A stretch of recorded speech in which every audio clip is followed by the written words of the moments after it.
Question 22 says, initially a gas of diatomic molecules is contained in a cylinder of volume V1 at a pressure P1 and temperature 250 Kelvin. Assuming that 25% of the molecules get dissociated, causing a change in number of moles, the pressure of the resulting gas at temperature 2000 Kelvin when contained in a volume 2V1 is given by P2. What's the ratio P2 by P1? Clearly the question is on the topic kinetic theory of gases, and it requires application of the ideal gas equation PV equal to nRT. So let's apply the equation PV equal to nRT. Let's assume that initially the number of moles is n. So the equation we have is P1 into V1 is equal to nR into temperature initially is 250 Kelvin. So this is the equation initially. Now what is happening is 25% of the molecules are getting dissociated. It means that they dissociate into monoatomic molecules, is it not? So total number of moles after this happens will become what? Well, 3n by 4 remains intact. So 3n by 4 of course will remain there, and this is the number of moles, after the dissociation has happened. 3n by 4 plus the remaining 1 by 4 has got dissociated. So what will happen is here the diatomic molecule getting dissociated will give us 2 atoms for each molecule. So that means the number of moles for n by 4 initially has become n by 4 into 2 or n by 2, and this is then coming out as 5n divided by 4.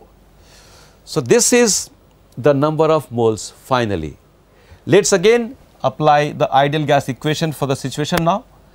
In the second case, the volume has become 2V1, the temperature has become 2000 Kelvin, and the number of moles N2 has become 5n by 4. So we now have P2 into 2V1, because the new volume is 2V1, is equal to 5n divided by 4 into R into 2000. So this is the second equation. Now it's a very easy task to find P2 by P1. We need to divide the second equation by the first equation.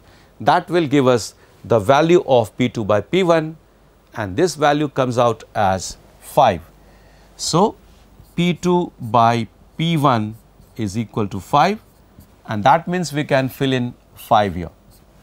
Okay. So question 22 done. Let's now go to question number 23.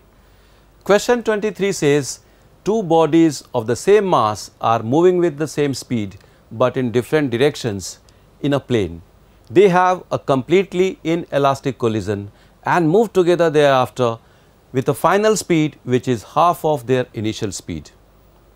The angle between the initial velocities of the two bodies in degrees is to be found out. Let us describe the situation with the help of a diagram.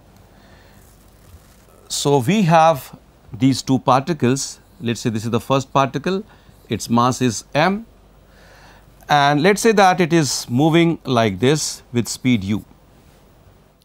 Let's also assume that the other particle also has of course mass m, and it has same speed but in a different direction. So it is also moving with speed u. The angle between the two velocities in fact would be this angle, is it not? So this is the angle between the two velocities. Let's say that this angle is theta. Now the question is based on collision. Linear momentum is going to be conserved. So let's draw an angle bisector, because by symmetry the net linear momentum is along the angle bisector only. So let's draw the angle bisector, and let's say that this is the angle bisector. Okay. So along this line the linear momentum is going to be conserved. So the linear momentum in this direction is mu cos theta by 2 plus mu cos theta by 2. That means the total linear momentum in this direction, if we call this x axis, so along x axis it is 2 times m into u into cos theta by 2. And after the collision, the combined mass will move along this direction only, and the total mass is now 2, so it is 2m into the final speed.